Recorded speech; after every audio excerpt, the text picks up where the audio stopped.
Hi, this is Mark Todhunter with TameYourTeenager.com, and I just enjoy sitting out here so much by the lake and doing a little video post. I'm doing two.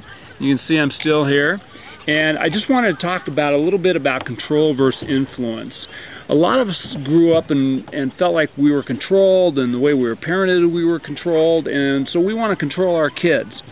And we don't control our kids. We don't have control of our kids, but we can influence them. And I grew up around horses and farms and doing all those kind of things, and I learned a very valuable lesson about dealing with horses, and it applies very much with teenagers also. And that is, if a horse ever breaks out of a fence, you're out there messing with them, and they get away and they get out. Really, the last thing you want to do is you want to try to grab a halter and try to chase after them, because the horse is happy. He's got the freedom. He's out there. He's running. He's looking over his shoulder, saying, "Hey, catch me if you can." And you're running around trying to catch him. You know, what you do when a horse gets away is you go into the barn, you get a metal bucket, you put some oats in it, you go back but near the hole in the fence, and you open it up, you go chick, chick, chick, chick, chick, you shake that bucket, and that horse could be a mile away.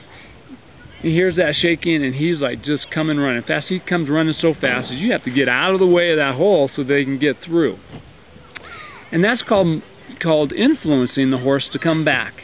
You're influencing him is when he takes care of his responsibility of getting back into the fence, then he gets his oats. And what a lot of us try to do is we try to control the horse. You could have the horse standing 10 feet away from the hole in the fence, and what we do is we run around behind that horse and we try to push it into the fence. And what happens when you push a horse, he's going to stand there a while until he gets irritated, and then he's going to kick you. And you will never push a horse into a fence that doesn't want to be pushed into that fence, not by yourself anyway. And so a lot of times we try to control our kids instead of trying to influence them. And the way that we really want to influence them, and the message we want to get across, is when they take care of their responsibilities, whatever that may be, however, you know, if they're 13 or 18 or 20 or 21 or maybe 30, is when they take care of their responsibilities, they get their reward. They get their benefits, right? When I do my work, I get my paycheck. When they take care of their responsibilities and they start to earn, you start to shift that. So you have to lay out a plan. If you have that plan, you got to work that plan. You got to be consistent, because it really changes the way you've parented for the last decade and a half.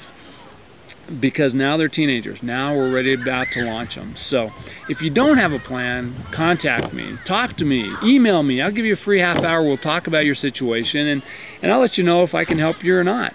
I'll let you know if we can make some things and really influence them. I'll let you know if maybe you need to seek some real professional counseling in your area, wherever you are. But contact me. I want to help relieve your stress. I want you to be able to sit by a lake where it's peaceful and enjoy it, and not be stressed and exasperated and frustrated every single day when you're dealing with your kids. When, you know what, this is the greatest years to be able to experience them as they're coming into adulthood. So let's take some action. Give me a call, email me.